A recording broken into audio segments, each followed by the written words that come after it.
Hi, I'm Michael Colligan, and I play dry ice. So many of the other instruments that people play, like a cello or a horn, a lot of the people that I end up playing are trying to extend their instrument to the point where it doesn't sound like the instrument anyway. So these are all sounds that they're basically in range, the same range of.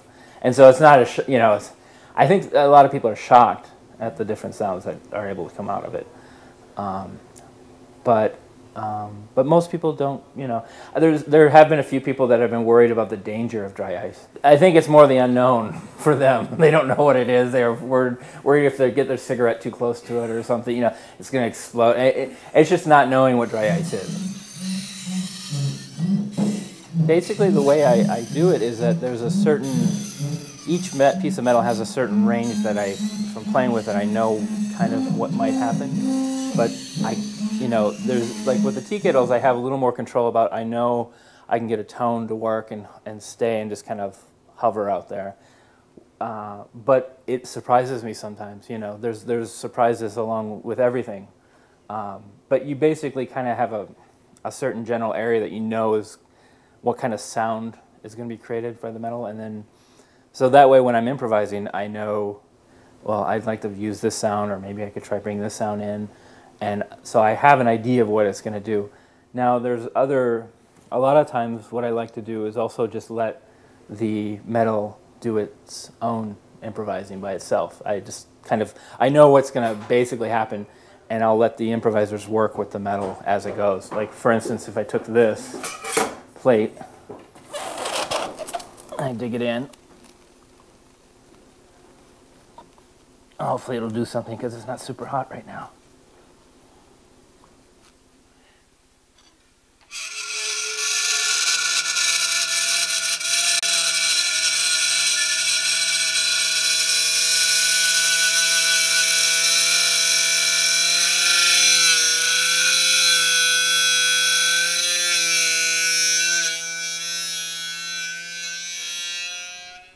Now sometimes that would actually stop at a certain point, like especially when it's heated and it gets sunk more in. It'll stop at a certain point, and then it'll just start doing sounds on its own intermittently.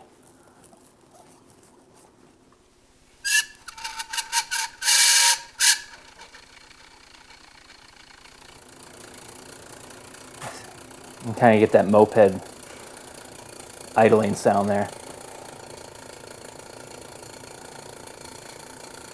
But then what I can do is I can go ahead and start playing it by moving it back and forth. Like I know that sound's going to happen when I flip it back.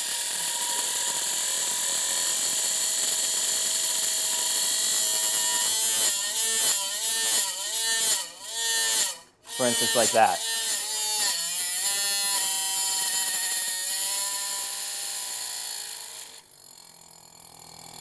See, like that's a nice surprise right there.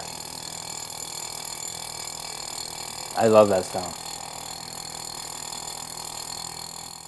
But there's no way of me knowing it's going to do that sound without letting it go all the way down.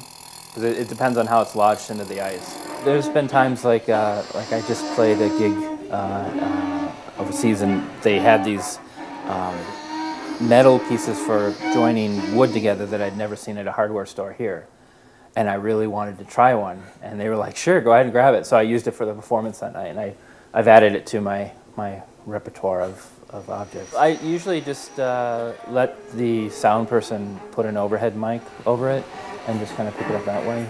I have never really tried to do any contact miking, just because of the element of the super heat and the super cold, and I'm sure, it would be a mess.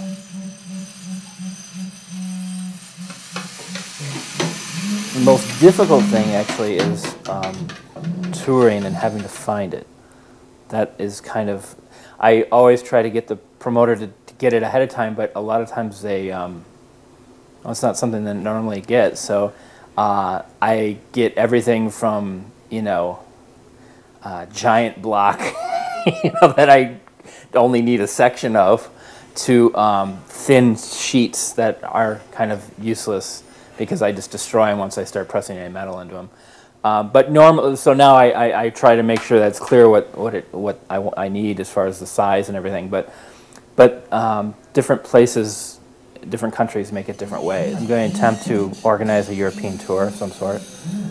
That's going to be crazy trying to get dry ice because I just recently played in England, and I didn't know this at the time, but there was one company that had the corner of the market on dry ice. So a block like this in Chicago costs $7.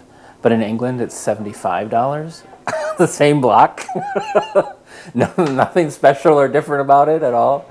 So that would be fun trying to see what other countries start charging for dry ice.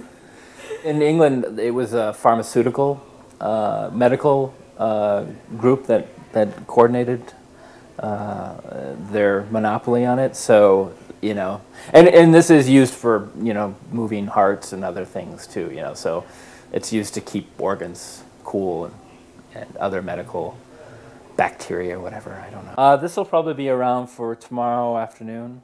If I could keep it, if I sealed it up, because the thing is you don't want to put it in an airtight situation because it'll actually, I don't know if you've ever seen those science experiments where you have a milk jug, put a little water in it, put a little piece of dry ice and put the cap on, it'll explode.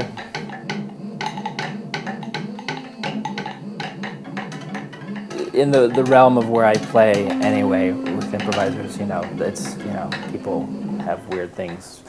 People take dildos to drums and, you know, all kinds of other stuff. So it's not shocking or surprising when somebody shows up with a block of dry ice, I think.